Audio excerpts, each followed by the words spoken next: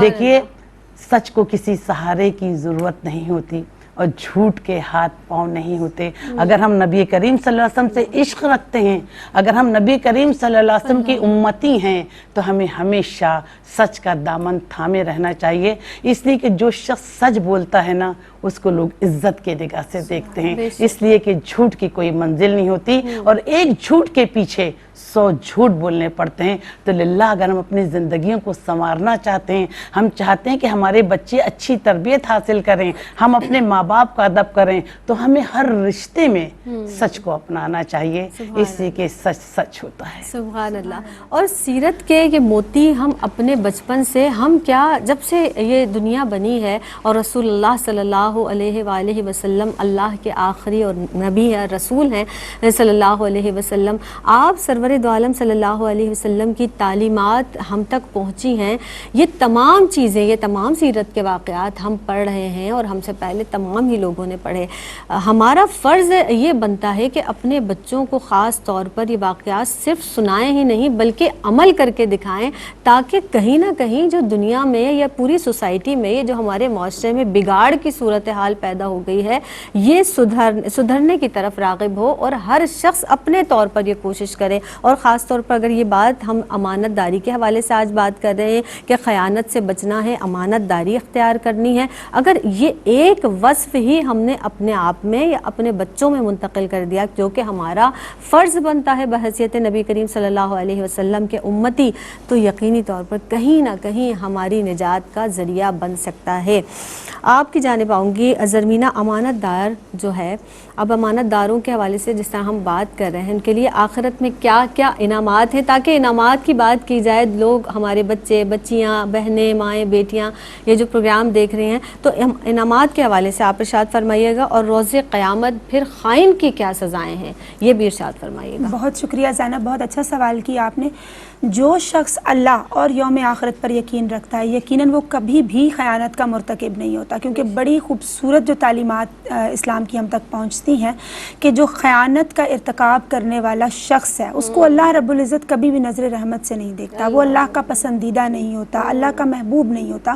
تو بروز حشر اللہ رب العزت جب اس پر نظر رحمت ہی نہیں فرمائے گا، وہ نظر رحمت سے محروم ہوگا، تو کتنا بڑا اس کا لاس، کتنا بڑا خسارہ اور نقصان ہے۔ سو ہمیں اپنی زندگی کی ہر فیلڈ میں اپنا محاسبہ کرنے کی ضرورت ہے کہ ہم سے کسی کی یک تلفی نہ ہو اور ہم امانت میں خیانت کے کسی طرح سے بھی مرتکب نہ ہو رہے ہوں۔ پھر آپ نے بات کی کہ امانت داروں کے اجر کے حوالے سے، تو اخروی انعامات کی بات کی جائے تو یہ تعلیمات ہم تک پہنچتی ہیں کہ جو شخص امانت داری کو اختیار کرتا ہے زندگی میں، تو قیامت کے روز اس کا جو حشر ہے اور وہ جو دن ہے وہ صدیقین اور صالحین کے ساتھ ہوگا۔ سبحان اللہ، یہ کتنا بڑا رتبہ ہے، کیونکہ اس نے امانت کو اختیار کیا، وہ خیانت کا ارتکاب کرنے سے باز رہا۔ امانت ہم دیکھتے ہیں عزتوں کا تاج ہے اور خیانت کو دیکھتے ہیں یہ ذلتوں کا توق ہے۔ اللہ رب العزت ہم سب کی اصلاح فرمائے اور ہم سب پہ کرم فرمائے کہ ہم جان سکیں کہ اگر کوئی ٹائم ہمیں دیا گیا ہے، ہمیں کوئی منصب دیا گیا، تو اللہ رب العزت ہماری سوچ سے، ہماری فکر سے، ہمارے اعمال سے واقف ہے۔ اللہ رب العزت ہم پہ کرم فرمائے کہ ہم اس کو انڈرسٹینڈ کر سکیں، اور کیونکہ جو خیانت ہے وہ انسان کے تمام نیک اعمال کو کھا جاتی ہے۔ پھر زینب دیکھیں، یہ ایک ٹرسٹ کا معاملہ ہے۔ فی زمانہ کیا ہوتا ہے، لوگوں کے پاس اب چیزیں نہیں ایز سچ رکھواتے، کیونکہ امانت کا تصوری کانسیپٹ ہی معاشرے سے ختم ہوتا جا رہا ہے، وہ ٹرسٹ اعتماد کھوکھلا ہو گیا ہے، بھروسہ ختم ہوتا جا رہا ہے، جس کی وجہ سے لوگ خیانت کا مرتکب ہوتے ہوئے سوسائٹی کے اندر ہمیں نظر آتے ہیں۔ پھر دیکھیں جب ٹرسٹ ہی نہیں ہوگا، میاں بیوی کے رشتے کی کیا ویلیو رہ جائے گی، دوستوں کے رشتوں کی کیا ویلیو رہ جائے گی، رشتہ داروں کے ساتھ ہمارے معاملات احسن طور سے کس طرح سے چلیں گے۔ سو ہمیں چاہیے ہم ہر لحاظ سے امانت کا اہتمام کریں اور خیانت خیانت سے بچیں، کیونکہ ایک شخص اللہ کے ولی کے پاس حاضر ہوتا ہے اور وہ کہتا ہے کہ مجھے اس میں اعظم عطا کر دیجئے حضور، تو وہ خاموش رہتے ہیں، لیکن وہ شخص جب بضد رہتا ہے تو وہ اس کو ایک ہدیہ عنایت کرتے ہیں کہ یہ جا کے پیک ہوا ہوا ایک تحفہ ہوتا ہے کہ میرے دوست کو دے آؤ۔ جب وہ جاتا ہے تو راستے میں زینب اس کو ذہن میں خیال آتا ہے کہ میں دیکھتا ہوں کہ میرے شیخ نے، میرے مرشد نے کیا تحفہ بھجوایا اپنے دوست کے لیے۔ جب وہ اس کو کھول کے دیکھتا ہے تو اس کے اندر چوہا موجود ہوتا ہے، تو وہ جا کے کہتا ہے کہ حضرت آپ نے یہ مجھ سے کس طرح کا مذاق کیا؟ تو وہ فرماتے ہیں کہ تم ایک معمولی سی چیز کی حفاظت نہیں کر سکے، تم نے تحفہ کھول کے دیکھ لیا کہ اس کے اندر بھلا کیا ہے جو یہ اپنے دوست کو بھجوا رہے ہیں، تو تم اتنی قیمتی چیز اسم اعظم کی حفاظت کیسے کرو گے، اس امانت میں خیانت کیسے نہیں کرو گے؟ پھر ہم دیکھتے ہیں حضرت لقمان علیہ السلام کہ ان سے کسی نے پوچھا، مشکات شریف میں ہے کہ آپ علم و فضل کے اتنے بلند مرتبے اور مقام پر کیسے فائز ہوئے؟ تو آپ فرماتے ہیں، آپ نے دیگر اوصاف کا بھی تذکرہ فرمایا جس میں لا یعنی گفتگو سے پرہیز کرنا، سچائی کا اہتمام کرنا، اور ساتھ ہی آپ نے فرمایا میں نے امانتوں کی ادائیگی کا اہتمام کیا۔ تو اللہ رب العزت ہمیں علم و حکمت فضل بھی عطا فرماتا ہے جب ہم امانت کی پاسداری کا خیال رکھتے ہیں اور خیانت کا ارتکاب کرنے سے بچتے ہیں۔ ہم جانتے ہیں کہ وہ مشہور معروف روایت جس کا میں یہاں اختصار کے ساتھ کوٹ کرنا چاہوں گی کہ جب ایک غار کے دہانے پر ایک وزنی پتھر آ کر گر جاتا ہے تو تمام لوگ اپنی نیکیاں اللہ رب العزت کی بارگاہ میں ایز اے وسیلہ پیش کرتے ہیں، تو وہ آہستہ آہستہ پتھر سے رکھتا ہے۔ تو ایک شخص نے کتنا پیارا وسیلہ پیش کیا اللہ رب العزت کی بارگاہ میں کہ یا اللہ میں نے ایک مزدور کو اپنے پاس رکھا خدمت پر، اس کو مامور کیا، لیکن جب وہ جانے لگا، جب اس کی اجرت کا معاملہ تو روٹ کر وہ چلا گیا، تو میں نے اس کی جو اجرت ہے اپنے پاس رکھی، اس میں نے خیانت نہیں کی، میں نے کاشتکاری کی، میں نے اس سے جانور خریدے اور بعد ازاں جب وہ مجھے اتنے عرصے بعد ملا تو میں نے سب کچھ امانتاً اس کو واپس کر دیا۔ تو اللہ رب العزت نے غار کے دہانے سے وہ وزنی پتھر ہٹا لیا۔ آج اگر ہم دیکھتے ہیں کہ کسی کے بھی معاملات دنیا میں اٹکے ہوئے ہیں، اس کا کوئی کام نہیں بن رہا، اس کی ان راہوں سے نکلنے کی، مسائل سے نکلنے کی سبیل نہیں بن رہی، تو وہ شخص خیانت کو چھوڑ کر امانت کی سمت آئے۔ میرا اللہ رب العزت پہ بہت زیادہ یقین ہے کہ اللہ رب العزت دنیا بھر کے غاروں سے یقیناً اس کو نکال دے گا اور اپنا علم و فضل اور کمال بھی عطا فرمائے گا، اور ہمیں چاہیے کہ ہم رسول اکرم صلی اللہ علیہ وسلم کی سیرت پر عمل پیرا ہوں۔ سبحان اللہ، سبحان اللہ۔ آپ تشریف لائیں ڈاکٹر پروفیسر ناہید ابرار صاحبہ، آپ کی جانب سے ہمیشہ بہت اچھی گفتگو کی جاتی ہے۔ اللہ رب العزت ہم سب کو عمل کی توفیق عطا فرمائے۔ زرمینہ صاحبہ آپ کی آمد کا بہت شکریہ ادا کریں گے۔ بس لاسٹ میں یہی ضرور ہم کہنا چاہیں گے، اور اب میں کیونکہ ایک بہت ہی چھوٹی سی ناقص سی عقل ہے میری، لیکن ایک کہیں میں نے لکھا ہوا دیکھا ایک واقعہ، جو لکھا ہوا تو طنزیہ انداز میں تھا لیکن واقعی ایک لمحہ فکریہ ہے کہ ہم بہت چیزوں کو نیگیٹو طریقے سے دیکھ رہے ہوتے ہیں، تو ہماری جو دل کی کیفیت ہے یہ بھی امانت ہے، اس کو بھی مثبت طریقے سے ہمیں سوچنا ہے۔ تو لکھنے والے نے لکھا کہ ایک مرتبہ کہیں مسجد میں اذان فجر دی جا رہی تھی، اور ظاہر ہے اذان فجر کا روز کا ہی معمول تھا، چند نمازی اذان سن کر آ جاتے تھے۔ اب اس شخص نے لکھا کہ ایک مرتبہ مؤذن نے 2 بار اذان دے دی تو مجمع جمع ہو گیا کہ بھائی یہ پوچھنے کے لیے کہ آپ نے 2 مرتبہ اذان کیوں دی۔ تو یہ ہماری سوسائٹی کا عالم ہے کہ ہم پازیٹیو چیز کی طرف راغب نہیں ہوتے، اور کہیں بھی ایسی چیز دیکھ رہے ہوتے ہیں تو ہم اس کی طرف زیادہ سوالیہ نشان کھڑا کر دیتے ہیں۔ ہم سب گناہوں میں کہیں نہ کہیں ملوث ہو جاتے ہیں، بس ندامت کے آنسو بہائیے، راضی کر لیجئے اس رب کو۔ مجھے دیجیے گا اجازت، فی امان اللہ۔